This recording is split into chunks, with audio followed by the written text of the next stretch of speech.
नमस्ते. तर आता आपण छान एक मूवी पाहिला, तुम्हाला कसा वाटला?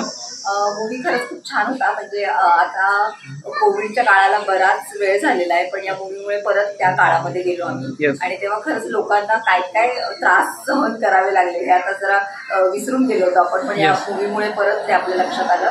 आणि मूवीचे एकंदर डिरेक्टर सगळ्याच कलाकारांची ऍक्टिंग छान होती.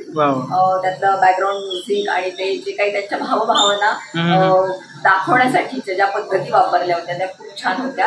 आणि याच्यामध्ये वेगवेगळ्या घरातल्या लोकांना काय काय त्रास झाले ते पण आले. म्हणजे मध्यमवर्गीय पण कसा भरडला गेला ते पण आलेलं आहे. आणि निसर्गाचा एक खूप महत्वाचा संदेश कोरोनाच आपल्याला देतोय, तो खूप महत्वाचा लक्षात ठेवण्यासारखा आहे. आणि एकंदर एडिटिंग आणि जी वेगळ्या पद्धतीनं आहे ॲनिमेशन आणि ॲक्टिंग असं दोन्हीचं मिश्रण होतं, नक्कीच लक्षात राहण्यासारखं आहे. खूप चांगला होता मूवी. आणि आपण सगळ्यांनी निसर्गाची काळजी घ्यायला पाहिजे हा लेसन सगळ्यांनी नक्कीच लक्षात ठेवला. थँक्यू सो मच तुमच्या फीडबॅकसाठी. थँक्यू.